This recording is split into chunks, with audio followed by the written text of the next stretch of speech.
정한 시간이 되었으므로 제3권 작은 예수가 되라 2가 제자훈련 공부하도록 하겠습니다. 저번에는 순종에 이야기했다면 오늘은 봉사에 대해서 이야기를 하려고 합니다. 기도하고 시작하겠습니다. 하나님 감사합니다. 오늘도 함께 하시고 제자훈련 이 목요일 하나님 힘들지만 참여하게 하시고 기도하게 하시고 하나님 붙잡게 하여 주옵소서. 오늘 이 시간도 붙잡 은혜를 주시니 감사하고 피곤치 않게 하시며 짧은 시간 동안에 은혜 나눌 수 있는 시간이 되게 하여 주옵소서. 예수님의 이름으로 기도드립니다. 아멘. 자, 제자훈련 가운데 상부는요, 그리스도인들 예수의 제자로서의 또 제자훈련 받은 자로서의 삶으로서의 실제적인 삶의 모습들을 가져야 됨을 설명하기 위한 과입니다. 그래서 저번에는 순종에 대한 모습을 이야기했다면 오늘은요, 봉사에 대한 부분들을 살펴보도록 하겠습니다. 봉사의 의무.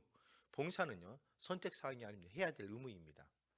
저와 여러분들이 하나님의 사람이라면 끊임없이 희생과 헌신의 삶뿐만 아니라 여러분들 사역과 헌신의 모습들도 감당해야 된다는 것입니다. 자, 이런 질문을 한번 해볼까요? 봉사를 하는 분이 있다면 봉사할 때 주로 어떤 마음 자세로 봉사를 합니까? 여러분들 봉사를 하잖아요. 헌신을 하잖아요. 일을 하는 데에 주로 어떤 마음의 자세를 가지고 합니까? 이 봉사는요, 여러분들 어떤 태도와 어떤 마음가짐에 따라서 여러분들이 하는 일들이 행복할 수 있고 그렇지 않으면 불행할 수가 있다는 것입니다. 여러분들 이 봉사할 때에는요, 어떤 마음가짐, 어떠한 태도 매우 중요한 모습이라는 거지요. 그래서 여러 모습들이 여러분들 안에 있기를 원합니다. 자, 제 이 봉사의 의무라는 제 2가의 내용은 어떻게 구성이 됐는지 한번 살펴보죠. 봉사의 근거. 봉사를 어떤 근거를 갖고 하느냐, 봉사의 근거도 봐야 되겠고, 또 섬기지 않으려는 제자들, 자, 예수의 제자들이 예수님을 따라다니지만 어떻게 보면 섬김과 봉사와 헌신의 자리에 있어야 되는데 자꾸 하나님의 나라와 예수의 나라를 어떤 육적과 세상적인 세속적인 개념으로 이해하다 보니까 섬기려고 하는 것이 아니라 섬김을 받으려는 자리, 누가 크냐의 어떤 문제점으로 모습을 드러내는 제자들의 모습이 기록되어 있죠. 또 여러분들 봉사를 하면 자기 스스로의 어떤 점검들이 필요하겠죠. 자, 봉사의 태도, 원망하지 말고 은사대로 섬기고 하나님의 말씀을 가지고 섬기고 하나님께 영광을 돌려야 된다라고 되어 있고요.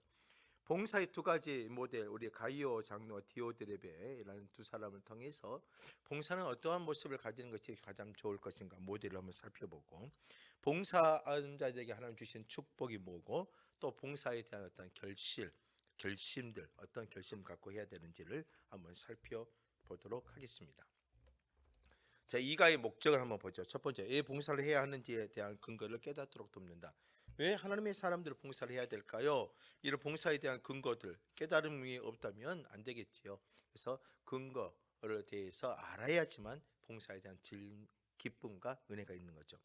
봉사를 어떻게 해야 하는지에 대한 기본 자세를 깨닫도록 돕는다. 봉사를 어떻게 해야 되는지 기본 자세, 기본 형태의 모습들을 가져야 되겠죠. 봉사하면서 생기는 여러 가지 장애물들과 봉사를 기피하게 되는 원인들을 분석하게 하자. 왜 우리가 봉사를 못하게 할까? 또 봉사를 방해하는 요소들이 뭘까? 한번 고민해 봐야 될 문제라는 거죠.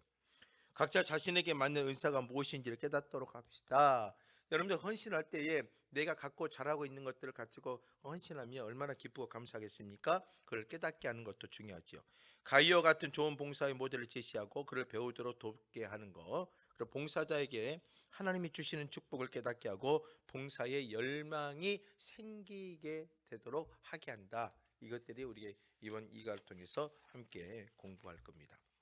자, 여러분들 교재에 보면 이가 서론이 있습니다. 서론을 한번 읽어볼까요? 여러분들 교재에 제일 이가 처음 부분에 있죠. 서론 부분 한번 여러분들도 한번 교재를 보면서 읽어가면서 한번 은혜를 나눠보죠. 일반적으로 봉사라고 하면 남을 섬기는 행위를 말합니다. 그렇죠? 남을 섬기는 행위 자체가 봉사이지요. 그리스도인은 교회 안에서나 밖에서 섬기는 자로 살아야 합니다. 그리스도인들은요, 교회 안에서도 섬겨야 되고 그리고 교회 밖에서도 섬기는 자로 살아야 됩니다. 이게 참 힘든 것 같아요. 섬기는 자로 살아간다는 것이. 무엇이든지 주님께 영광이 될 수 있는 일이라면 기쁨으로 봉사할 준비를 하고 있어야 된다. 하나님의 영광이 나고 하나님의 선함이 드러나고 하나님의 아름다움이 드러난다면 우리는 그것을 기쁨으로 봉사할 준비를 항상 어때요? 준비하고 있어야 된다는 거죠. 어떤 상황이냐, 하나님의 이 내가 어떤 환경 속에서도 하나님의 영광과 그리스도의 영광이 드러난다 이러자면 언제든지 흔쾌히 어때요? 쉽게 봉사할 수 있는 마음을 가지고 있어야 되는 거죠. 가끔 성경 말씀을 많이 알고 다른 사람들을 잘 가르치는데 봉사하는 자리에서는 대단히 느리고 소극적인 자들을 교회 안에서 보게 됩니다. 어때요? 그렇지 않은가요? 저는 여러분 그럴 경우를 많이 느낍니다. 성경 말씀을 많이 알아요. 그리고 다른 사람을 잘 가리키는 것 같아요. 그런데 실질적으로 봉사하는 자리에는요, 대단히 신속하지 못하고 명확하지 못하면서 어때요? 아주 소극적이고 느린 모습들을 우리가 보이는 겁니다. 아마 저도 마찬가지고 여러분도 그럴 거예요. 이런 게 상당히 봉사라는 것이 힘들고 어려울 수밖에 없는 거죠. 또 말씀의 은혜가 봉사의 생활로 이어지지 아니하면 그것은 남에게 무거운 짐을 지우고 자기는 손가락 하나 까딱하지 않는 율법사들이나 다름없는 이선자라고 해야 할 것이다. 우리가 말씀을 알고 이 우리의 삶이 은혜의 삶으로 바꿔지지 아니하면 어떻게 보면 남에게 더 무거운 짐을 지게 하는 거죠.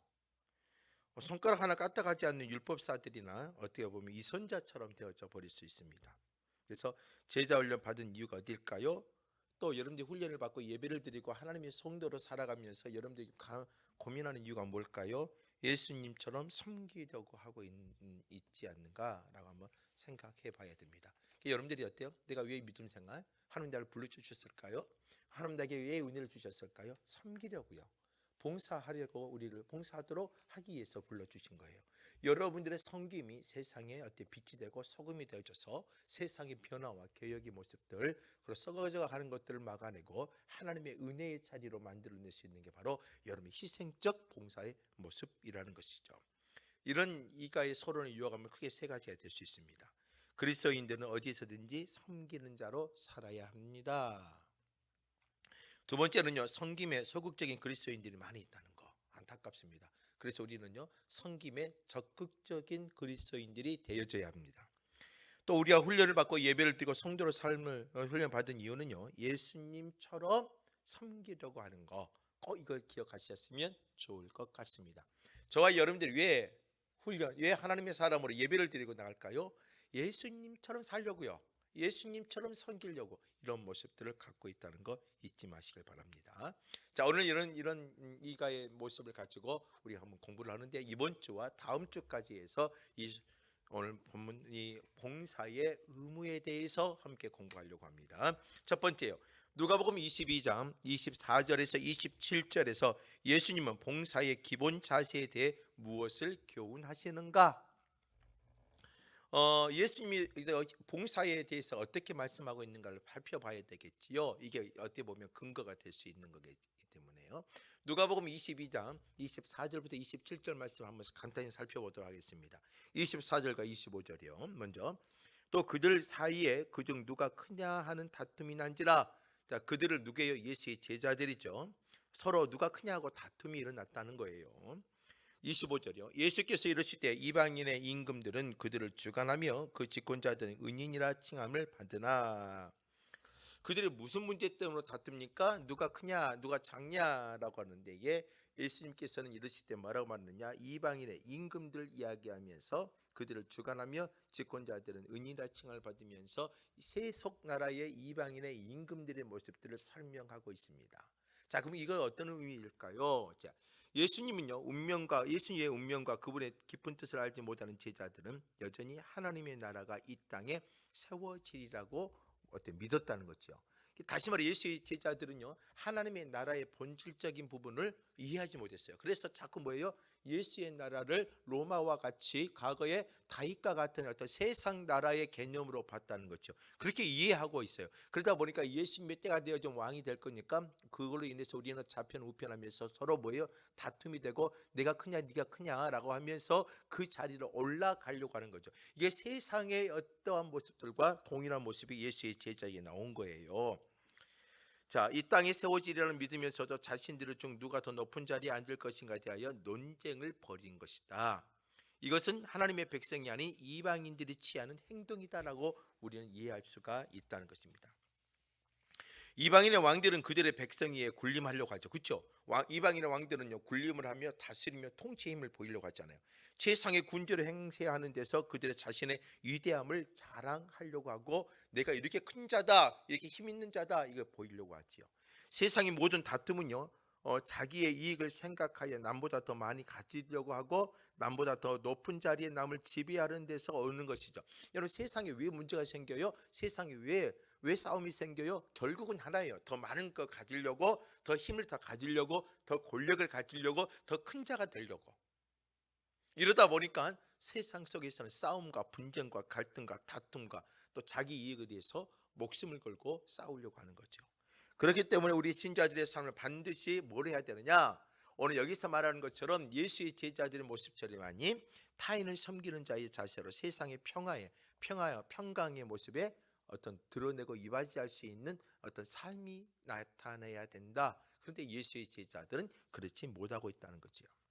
자, 22장 26절과 27절 말씀을 보면, 너희는 그렇지 않을지니 너희 중에 큰 자는 젊은 자와 같고 다스리는 자는 섬기는 자와 같을지니라.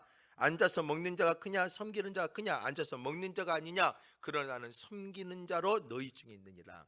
생각해봐라. 너희 중에 큰 자는 젊은 자와 같다. 힘 있는 자가 같다는 거죠. 힘 있는 자가 큰 자라는 거죠. 다스리는 자가 큰 자라는 거죠. 그런데 다스리는 자는 섬기는 자와 같을지니라. 다스리고 통치하는 것은 뭐예요? 섬기는 자가 다스리는 거예요. 젊은 자처럼 큰 힘을 자랑할 수 있지만 진정으로 섬기는 자가 뭐예요? 다스리는 자라는 거죠. 그래서 앉아서 먹는 자가 크냐? 섬기는 자가 크냐? 당연히 앉아서 먹는 것에서 권력자를 말하는 거죠. 그런 자들이 크지요. 그러나 나는 어떤 자로 왔느냐? 예수는 섬기는 자로 너희 중에 있다. 그래서 너희들도 뭐 해야 된다? 섬기는 자가 된다. 큰 자가 되려고 하지 말라. 앉으려고 하지 말라. 너희들은 뭐 해야 되라? 섬기는 자가 되라 라고 말을 하고 있는 거죠. 예수님께서 너희 중에 큰 자는 젊은 자가 같고 두목은 섬기는 자와 같다라고 표현을 하고 있는 거죠. 이 같은 교훈을 주신 예수께서는 그분이 먼저 사람들에게 섬김의 모습을 보여주셨을 뿐 아니라 사랑하는 인간의 구원을 위해서 그의 모든 것 생명까지도 내어주셨다라고 알 수가 있죠. 결국은 예수님처럼 섬김의 모습을 우리가 가져야 된다. 그런데 일반적으로 섬기는 동기는요, 섬기는 자를 위함이 아니라 섬김을 받는 자에 대해서 나타나는 거죠. 또 섬김은 섬김을 받는 자의 인격이나 섬김으로 인한 칭찬 때문이 아니라 그에게 도움이 요구되기 때문에 필요한 거죠. 그러므로 우리는 결코 잊어서는 안 되는 것이 뭐예요? 하나님께서는 지금도 도움을 필요하는 자를 위해서 헌신하고 봉사한다는 거. 주님께서는 지금도 어때요? 우리를 섬기고 있다는 거예요. 어떻게 보면은요. 그런데 자꾸 우리는 뭐예요? 섬김을 받으려고 하는 자리에 가고 있다는 거예요. 어떤 으뜸에 어떤 권력의 자리에 올라가려고 하고 있다는 거죠.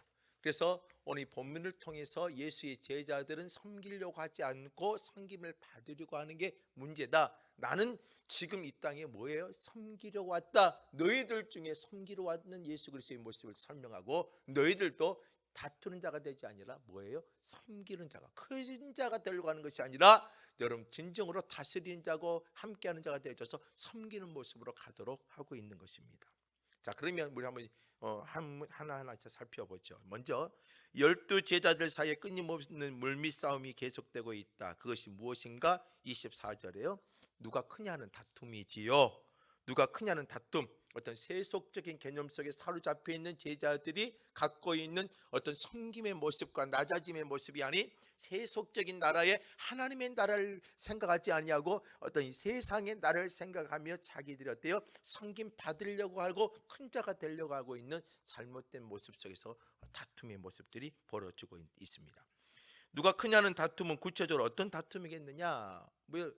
누가 크냐 이 말은 어떤 다툼이겠어요? 가장 총애를 받는 제자인가? 예수님에게서 제일 가장 총애를 받아서 내가 그 좌편과 우편에 가려는 그러한 욕망과 이기적인 생각이 있는 다툼이죠. 세상에 어때요? 내가 누구에게 잘 보여서 어떤 자리에 빨리 가겠다, 이렇게 위해서 어때요? 서로 아웅다웅하면서 나가는 거죠.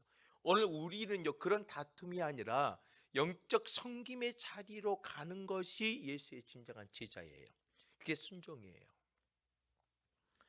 자, 그럼 다른 질문도 한번 던져볼까요?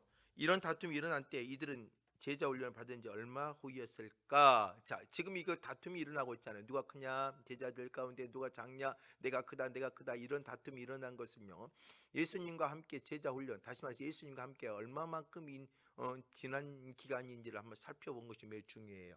지금 예수의 제자들은요, 제자 훈련 받은 지 함께 다닌 지가 3년이 되었을 때예요. 이게 예수의 제자들이 지금 어때요? 1년 차도 아니고 몇 개월도 아니고 지금 어떻게 보면은요, 3년 동안에 예수님과 공생의 기간을 다 다녔던 기간에 어떻게 보면 제자 훈련의 마무리 단계와 같은 곳이에요. 그러는 대로 이것을 보면 훈련을 오래 받아도 어때요? 섬김의 자세는 참 정착되기 힘들다. 참 우리가 고민해야 되겠죠. 여러분 제자 훈련 받은 여러분들은 지금 이 영상을 보고 있는 여러분들 한번 생각해 보세요. 아무리 오랫동안 신앙생활을 해도 중요한 것은요, 여러분들이 오랫동안 했다는 게 중요한 게 아니에요. 지금 이게 우리는 이 섬김과 예수의 제자로서의 삶은 참 힘들다, 어렵다, 이것을 우리가 느껴야 되는 겁니다. 그럼 끊임없이 뭐예요? 예수의 제자의 삶을 살기 위해서 뭘 해야 되겠어요? 끊임없이 헌신하고 희생해야 되는 것이죠. 제자들은요, 3년 동안이나 예수님이 전하시는 섬김의 도에 대해서 자주 배웠어요. 그렇지 않아요? 보고 느꼈고 함께 했단 말이에요. 그럼에도 불구하고 그들은 그러한 섬김의 도를 생활에 적용할 때까지는 어때요? 어떻게 보면 나가지 못했다는 거. 이게 우리의 모습이기도 해요. 오늘 저와 여러분의 모습이기도 하지 않을까요? 분명 우리는 예수님을 믿고 오랫동안 신앙생활을 했지만 우리는요, 섬김의 모습에서는 참 힘들다, 어렵다, 바르게 나가지 못할 경우들이 수없이 많다는 것입니다. 그래서 저와 여러분들 어때요? 끊임없이 예수의 제자로서의 삶을 살아가면서 참 낮아지고 순종하고 헌신하는 모습들을 어때요? 의도적이라도 훈련하면서 내가 오늘도 또 낮아져야 되겠다, 순종해야겠다, 이런 어떤 개인의 경건의 삶이 따라와야 됩니다. 또 이런 게 여러분도 한번 고민을 해봤으면 좋겠습니다. 이런 질문 던져보는데요, 3년이 흘렀는데도 아직까지 이렇게 섬기는 자세가 안 되고 있고 서로 높아지려고만 하는 제자들의 모습을 통해서 우리는 어떤 생각을 하게 되어지는 것인가? 우리의 연약함이겠죠. 우리의 부족함이 아닐까요? 오랫동안의 목회자의 삶을 살아도 참 부족한 것을 느끼고요, 어리석음을 느끼고요, 인간적인 모습도 느낄 때가 많습니다. 세속적인 생각들이 파고들을 때도 많고요. 어떻게 보면 섬기려는 모습보다는요, 섬김 받으려고 하는 것들이 많아지는 거죠. 또 섬기려고 할 때도 우리의 모습들이 어때요? 신속하게, 정확하게, 빠르게 움직이는 것보다는요, 한 발자국 멀리 물러서서 안 하려고 하는 경우들이 많다는 거죠. 이런 모습들이 우리 안에 있지 않기를 원합니다.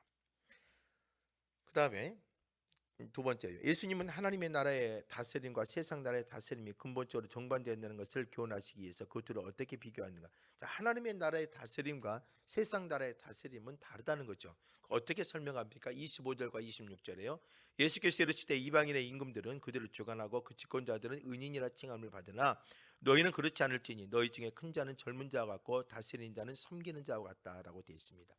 세상 나라는 어때요? 통치와 억압하는 데서 권위를 가져요. 자신의 힘을 가지고 통치하고 억압해서 자신의 권위를 가지고 존경을 받지만 하나님의 나라의 지도자는 어떻게 한다는 것이요? 낮아진 자리에서 섬기는 자리가 하나님의 다스림이요, 통치요, 은혜라는 것입니다. 세상 통치와 하나님의 나라의 통치가 완전히 다르다는 거예요.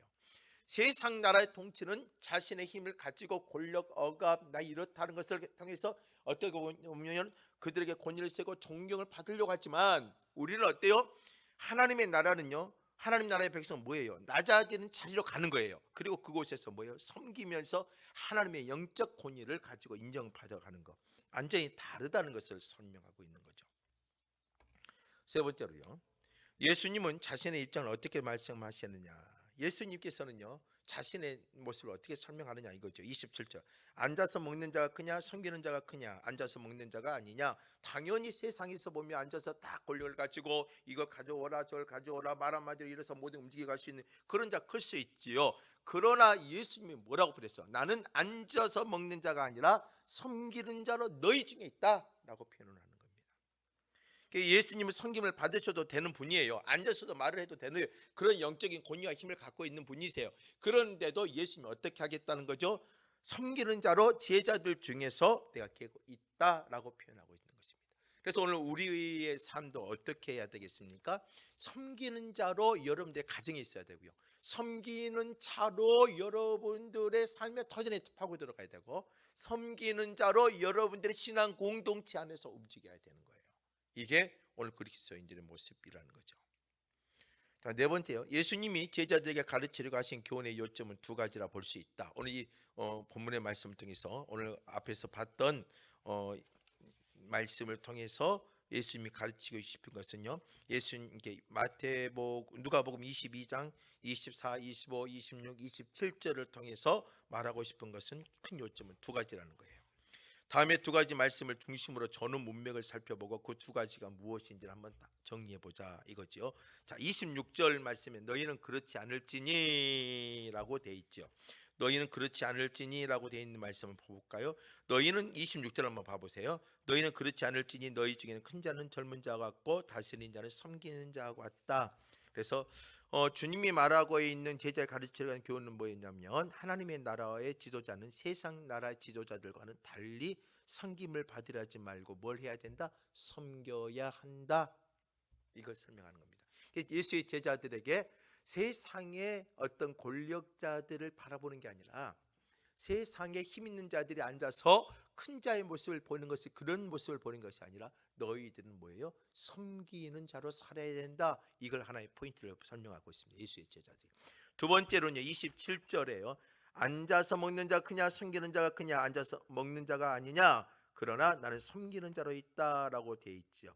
그러나라고 되어 있습니다. 그러나라고 뭐라고 되어 있어요? 나는 뭐라고 하죠? 섬기는 자로 너희 중에 있다. 예수님 자신이 섬기는 자였다면 너희들도 뭐가 되라? 섬기는 자로 살아라.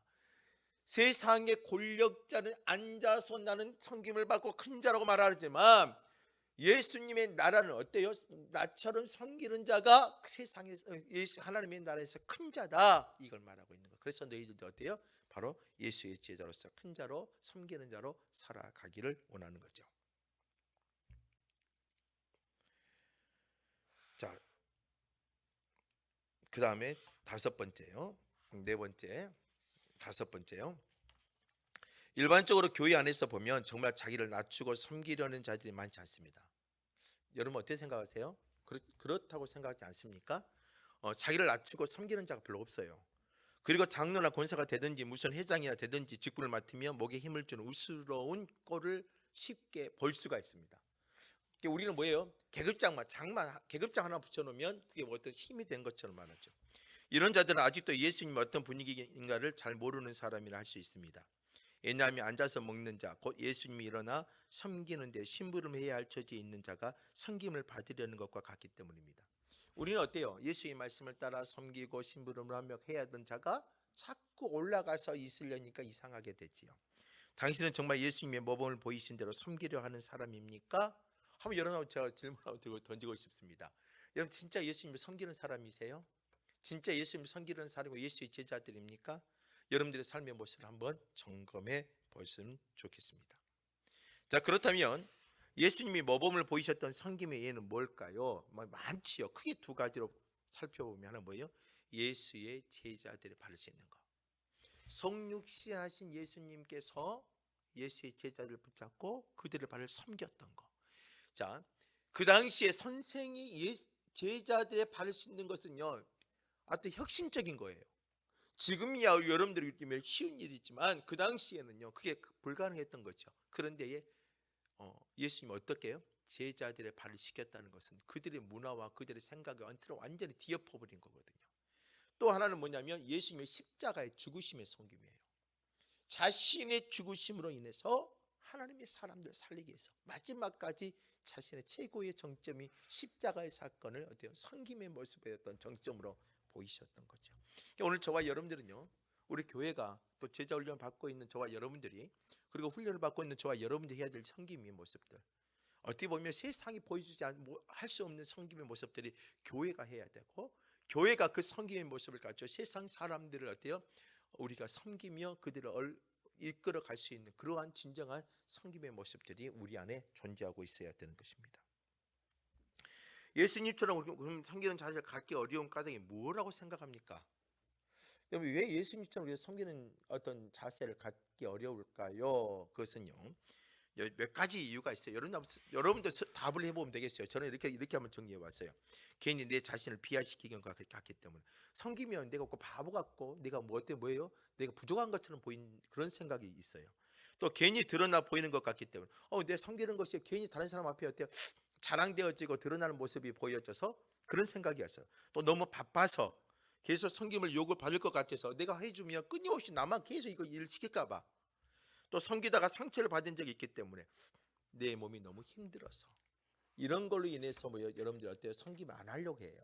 그런데 주님께서 섬김은요, 끊임없이 우리가 해야 될 일이고 우리가 감당해야 될 모습이라는 거. 그래서 어떠한 핑계 요건이 없었으면 좋겠습니다.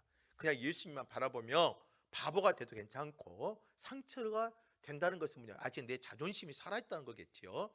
이런 것까지 다 내려놓고 진짜 예수의 십자가의 모습의 마음을 가지고 여러분 섬겨갔으면 좋겠습니다.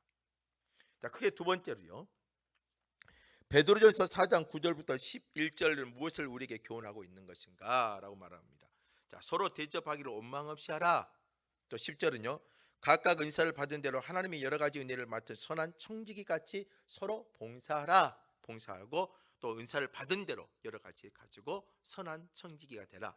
또 11절에요, 만일 누가 말하려면 하나님의 말씀을 하는 것 같이 하고 누가 봉사하려면 하나님이 공급하시는 힘으로 하는 것 같이 하라.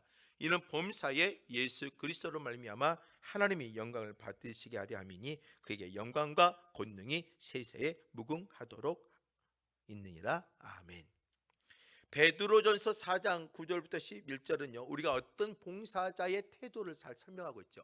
이런 태도를 갖고 해라, 이런 자세를 갖고 해라. 대접한 자는 절대로 원망 없이 해야 되고 은사를 받은 대로 여러 가지 은혜를 가지고 있는데 선한 청지기, 내가 선한 청지기 같이 서로 봉사를 해야 되고 하나님의 말씀을 하고 하나님이 주신 힘으로 해라.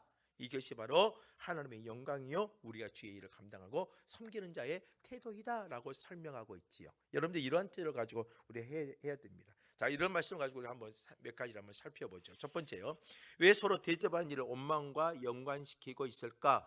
여러분들 이렇게 대접하기를 뭐하지 말라, 원망 없이 하라, 이 말을 왜 이렇게 원망과 대접을 연결하고 있을까?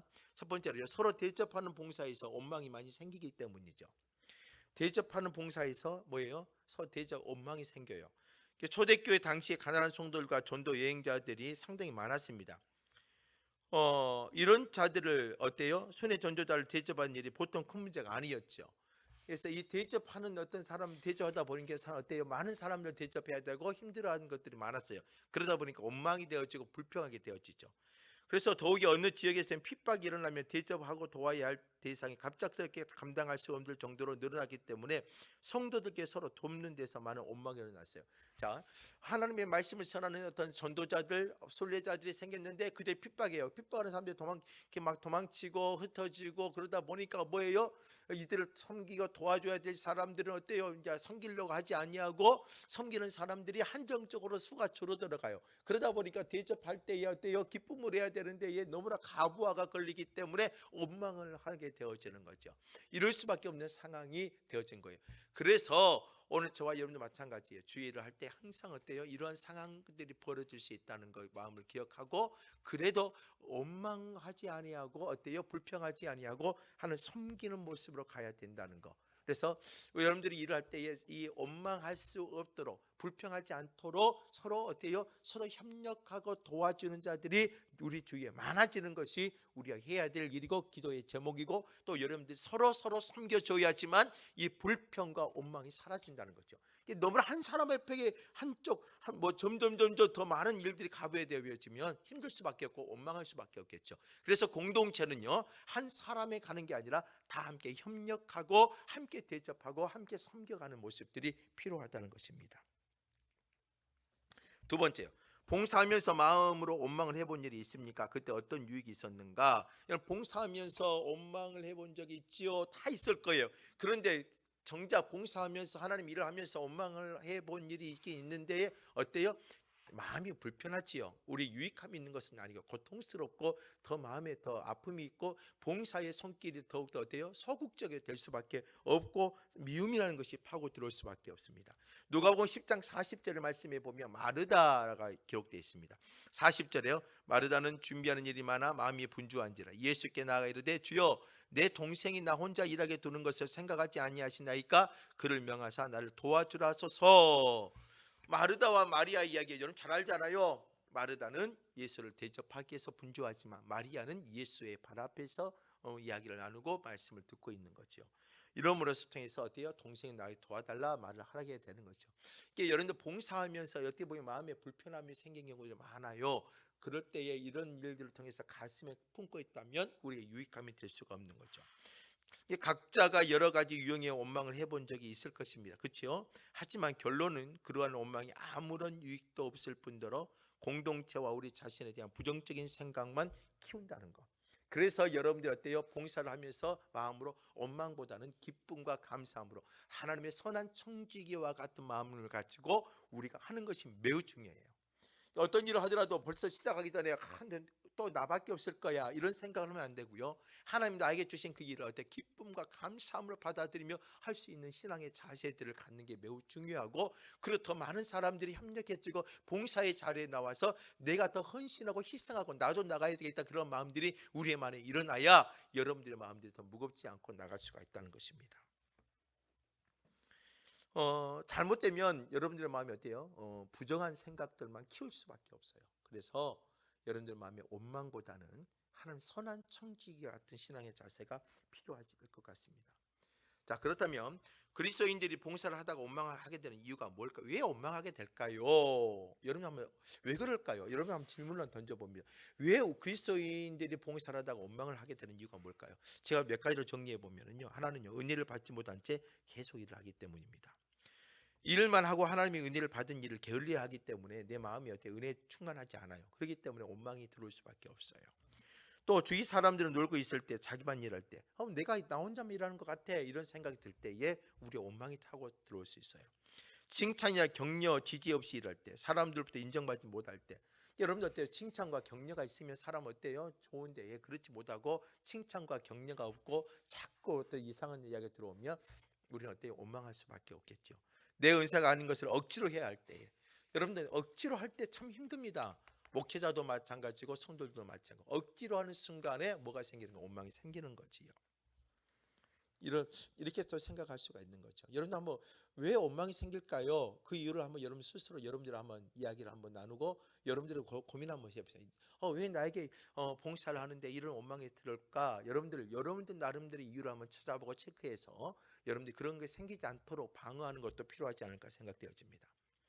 자, 또 이런 질문도 한번 던져볼까요? 누가복음 10장 40절 나오는 마르다와 마리아의 이야기를 알 것입니다. 마르다는 예수님이 오시자마자 불평했습니다. 아니면 시간이 지난 다음에 불평했습니까? 결국은 시간이 지난 다음에 불평을 했죠. 마르다가 제일 처음 봉사를 시작했을 때는 기쁨을 했을 것입니다. 그렇죠?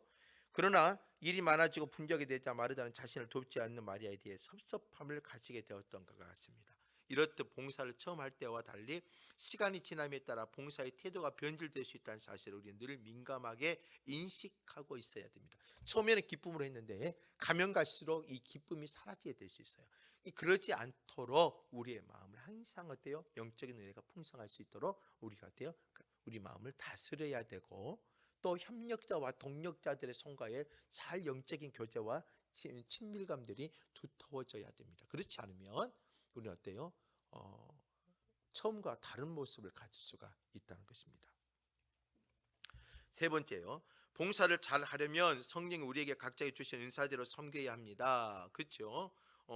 각자 주신 은사대로 섬겨야 되겠죠. 은사는 성령께서 남을 섬기라고 주신 것이므로 은사를 가진 자는 청지기처럼 봉사할 의무가 있습니다. 나에게 주신 은사는요, 나를 드러내고 자랑하는 것이 아니라 이걸 뭐예요? 하나님의 선한 청지기처럼 사람 섬기고 하나님의 영광을 위해서 사용하라고 주신 거예요. 자, 당신은 어떤 은사를 받았다고 보는가? 라고 되어 있습니다. 여러분들의 은사, 하나님 나에게 주신 은사 다 달라요. 다 똑같은 붕어빵 찍듯이 찍어낼 수 있는 것은 아니에요. 사람마다 다 달라요. 어떤 사람은 이런 성향 저런 성향 다 달라요. 그런데 이런 모습을 하나님의 영광과 섬김의 자리로 아름답게 사용하는 것이 중요해요. 자, 그러면 10절 말씀을 보면 각각 은사를 받은 대로 하나님의 여러 가지 은혜를 맡은 선한 청지기 같이 서로 봉사하라. 자신의 은사가 무엇인지 깨닫도록 하는 것이 중요하기도 하지만 내가 은사를 받았다는 거, 나에게 하나님의 특별한 은사를 주셨다는 것을 인식하는 게 중요하겠죠. 그걸 가지고 뭘 해야 되겠어요? 선한 청지기 같이 서로 모여 섬기고 봉사해야 된다는 거, 이게 우리에게 필요하다는 것입니다. 이런 질문을 한번 던져보면 좋겠어요. 질문 자체에 있는 봉사의 두 가지 태도의 은사를 받은 대로와 선한 청지기와에서 먼저 주목하도록 만들라. 여러분들 이 질문 자체 앞에서 질문을 받지요. 두 가지 태도, 은사를 받은 대로, 그 다음에 선한 청지기가치에 우리 먼저 주목하도록 만들어야 돼요. 하나님의 은사를 받은 대로 결국 뭐예요? 우리는요 은사를 받은 자라는 거. 봉사할 수 있도록, 우리 섬길 수 있도록 우리가 하나님의 은혜를 주셨다는 거. 그리고 그 은혜를 어떻게 해야 된다? 선한 청지기 같이 우리가 어때요? 해야 된다는 거. 이 두 가지에 우리는 어때요? 주목해야 된다는 거예요. 나는 하나님 없어요. 목사님 저는요 뭐가 할 수 있는 게 없어요. 아니에요. 하나님은 각 사람마다 맡은 일을 감당할 수 있도록 주께 은혜를 주신 거 있단 말이에요. 그걸 가지고 뭐예요? 선한 청지기 같이 해야 된다는 거예요. 여기서 말하는 이런 식의 질문 한번 던져볼게요. 여기서 말하는 은사란 무엇일까요? 은사, 예수 믿는 다음에 성령이 주신 특별한 은사만을 말하고 있지는 않는다. 베드로가 말하는 은사는 천성적 타고난 성품과 재능을 물론 성령께서 나중에 주신 후천적 봉사의 능력까지 다 포함한다. 자, 은사라고 하면은요 너무나 우리는요 특별한 거, 스페셜한 것을 찾아요. 뭐 노래를 잘한다거나 뭘 잘 만든다거나 뭘 잘한다거나 이런 것도 돼요. 선천적으로 가지고 있는 탤런트가 있을 수 있어요. 그러나 하나님의 구원의 은혜를 받은 자들이 얻은 후에 후천적으로 내 안에 성령의 은혜로 봉사의 은혜, 섬김의 은혜를 준단 말이에요. 그것도 나에게 주신 하나님의 은사예요. 그래서 구원의 은혜를 받은 사람이 어때요? 막 교회에서 열심히 하기도 하고 청소도 하기도 하고 화장실 청소도 하기도 섬기기도 하기도 하고 알게 모르게 구역을 위해서 알게 섬기기도 하고 기도도 해주기도 하고 연약한 자들을 도와주기도 하고 또 어른들을 섬기며 방문하기도. 그런 후천적으로 나에게 주신 하나님의 어떤 신앙의 섬김의 마음들, 이것도 은사라는 거예요. 이것이 본문의 하나님의 각양 은혜, 은사라고 말하고 있는 거예요. 여러분들이 은사라고 표현하면 너무나 좋게 생각하지 마세요. 하나님이 여러분들이 구원의 은혜 주신 순간부터는요 나에게 하나님이 어때요? 은혜의 마음을 주셨단 말이에요. 그걸 통해서 주의 일을 감당하고 섬김의 은혜를 가질 수 있도록 주셨다는 거죠. 이게 바로 은사예요. 저와 여러분들 다 은사가 있는 사람이에요. 선한 청지기처럼 뭐예요? 여러분들 섬기시면 되고 그 은사를 가지고 나가시면 되는 거예요. 네 번째요, 청지기다운 봉사의 자세를 가지려면 두 가지 원칙을 지켜야 합니다. 11절을 잘 읽어보라. 그리고 당신은 그대로 하고 있는지를 살펴보라. 청지기다운 봉사를 하려면 이 두 가지 11절에 나와 있는 원칙을 가져야 돼요. 자, 봉사하는 자는 자기를 가지고 떠들지 말고 하나님의 말씀을 전하는 신부인 것처럼 해야 됩니다. 당신이 봉사하면서 누구의 말을 가지고 하는 사람인가? 자, 11절을 가지고 봉사하는 사람의 어떤 근거, 어떤 원칙, 어떤 태도, 이것을 또 살펴봐야 돼요. 11절 볼까요? 만일 누가 말하려면 하나님의 말씀을 하는 것 같이 하고, 말을 하려면 어떻게 해요? 인간의 이성과 합리적인 말을 하는 건 아니라 하나님의 말씀으로 하는 것처럼 은혜를 끼치고 사람을 세우고 사람을 섬기며 하나님 생명을 주고 위로해 주고 그들에게 또한 깨닫게 하시며 이런 하나님의 말씀을 하는 것처럼 지혜로지 않은 우둔한 자를 지혜롭게 하고 또 영원한 생명을 주고 그들에게 기쁨을 주고 그러한 하나님의 말씀의 기능을 갖고 있는 것처럼 하라는 거예요. 또 하나님이 공급하신 힘으로 하는 것 같이 하라. 이는 범사 예수 그리스도로 말미암아 하나님의 영광을 받으시게 하려 함이니 그에게 영광과 권능이 세세에 무궁토록 하도록 있느니라라고 되어 있죠. 또 하려면 봉사하려면 하나님의 공급하시는 힘이라고 되어 있어요. 여러분들 진짜 하나님의 힘은 어때요? 우리가 생각지도 못하는 가운데 역사이잖아요. 말을 할 때는 하나님의 말씀처럼 하고 힘은 하나님의 봉사하려면 하나님의 주신 힘처럼 하라는 거예요. 우리가 가질 수 없는 거, 할 수 없는 상황에 하나님의 힘이라는 것은 뭐예요? 변화와 하나님의 세우심, 하나님 또 개혁, 하나님 치유, 회복 이런 것들 있잖아요. 자, 예수님의 공생의 사역 가운데에 주님의 힘이 뭐였어요? 연약한 자를 세우고 병자를 세우고 이방인들이 가난한 자는 죄인이든지 어떤 이방인 유대인인지 할 것 없이 그들을 다 품어내시며 그들의 마음에 희망과 소망을 주고 치유해 주시고 강한 마음을 주셨잖아요. 그러한 힘을 가지고 하라는 거예요. 이게 사도행전에 보면 베드로와 요한이 성전 비문에 앉아 있을 때 앉아 있는 안진병에 가서 뭐예요? 내가 금과 은은 없어도 내게 있는 거 내게 주노니 나사렛 예수의 이름을 명하라라고 되어 있죠. 일어나 걸으라 했죠. 여러분들 그것처럼 예수의 이름은 힘이 있단 말이에요. 그 힘을 가지고 주의 일을 하는 거예요. 안 돼요, 봉사 못 해요. 아니에요, 내가 가진 게 없는데. 아니에요, 이런 가진 게 중요한 게 아니라 우리의 마음에 예수의 은혜와 힘을 가지고 하는 거예요. 이런 두 가지 원리를 가지고 하는 거예요. 하나는 하나님의 말씀을 하는 것처럼, 하나는 어때요? 주님의 힘을 가지고. 이 두 가지를 하고 봉사와 선한 청지 같은 일을 감당하는 그 원칙을 가지고 있어야 돼요. 자, 이런 질문을 한번 던져볼까요? 청지기다운 봉사를 위한 두 가지 원칙을 본문에 무엇이라고 하는가? 청지기다운 봉사를 위한 두 가지 원칙, 하나님이 주시는 것으로 봉사해야 되고, 성도 입에서 나오는 모든 말은 성경과 일치해야 되고, 성도의 행동은 하나님에서 공급해 주신 힘으로 해야 됩니다. 봉사를 통해 오직 하나님께 영광을 돌려야 한다. 이런 원칙을 가지고 선한 청지기다운 것을 발휘하고 나가셔야 됩니다. 마지막 다섯 번째입니다. 교회에서 봉사를 많이 하고도 덕을 끼치는 못해 하나님의 영광을 가릴 때가 적지 않습니다. 그렇죠? 봉사를 많이 하지만 하나님의 영광을 가릴 때가 많이 있다는 겁니다. 우리의 봉사는 반드시 하나님께 영광이 되어야 합니다. 그렇죠? 하나님께 영광이 되어야 되는 것이 11절 기록되어 있었잖아요. 우리가 청지기처럼 봉사하지 않고 주인처럼 행세하면 하나님께 영광을 돌릴 수가 없습니다. 우리 청지기처럼, 섬기는 종처럼 선한 청지기가 되셔야 돼요. 당신은 과거에 자기의 영광을 은근히 바라고 열심히 봉사하다가 교회에 덕을 끼치지 못한 일이 없었는가? 있으면 솔직히 이야기해보라. 영광을 여러분 어때요? 내가 뭐 교회 일을 하지만 은근히 영광을 바라보 봉사하다가 교회에 덕을 끼치지 못할 때, 우리 이런 일들이 여러분들 얼마나 많이 있지 않겠습니까? 자, 보세요. 제일 처음에 봉사할 때 순수한 마음과 겸손한 마음으로 하지만 봉사가 습관화되면서 봉사 자체가 자신의 권위가 되어버리고 힘이 되어지고 봉사에서 얻어진 경험들이 오히려 하나님을 신뢰하지 못하게 만들고 하나님의 영광을 가리고 도리어 그게 자신 어때요? 성경보다 하나님의 말씀보다 더 위에 올라가 버릴 경우. 내가 이렇게 경험해왔으니까 옛날에 이렇게 했는데, 여러분들 옛날에 이렇게 했는 게 중요한 게 아니라 지금 우리에게 하나님 주신 은혜와 하나님의 주신 영적인 감각을 가지고 교회를 섬겨나가고 움직여가는 거예요. 따라서 봉사할 때는 그 봉사가 자신에게 미칠 부정적인 영향으로부터 자유로워질 수 있도록 늘 기도에 힘써야 돼요. 그러니까 여러분들 봉사가 여러분들의 발목을 잡는 게 아니라 여러분들의 섬김과 봉사와 청지기 같은 그 섬김이, 은혜가 여러분들의 더욱더 큰 신앙의 자유로움을 주고 은혜를 끼칠 수 있는 그러한 모습들을 가져야 돼요. 제자 훈련 받으신 여러분들이 열심히 교회를 섬기고 하다 보면 어떤 일이 벌어져요? 이 봉사가 힘이 되어 권력이 되어져요. 교회에서의 어떤 큰 힘을 발휘할 수 있는 어떤 어떤 권위주의적인 역할이 되어버리는 거예요. 그러면 안 돼요. 우리는 끊임없이 예수님처럼 제자들 사이에 들어가서 함께 섬기며 낮아지고, 이런 자가 주의 나라를 다스리고 통치할 수 있다는 거 기억하고 진정한 섬김의 모습을 가지기를 주의 이름으로 부탁을 드립니다. 마지막으로 이거 한 가지 하고 마무리합니다.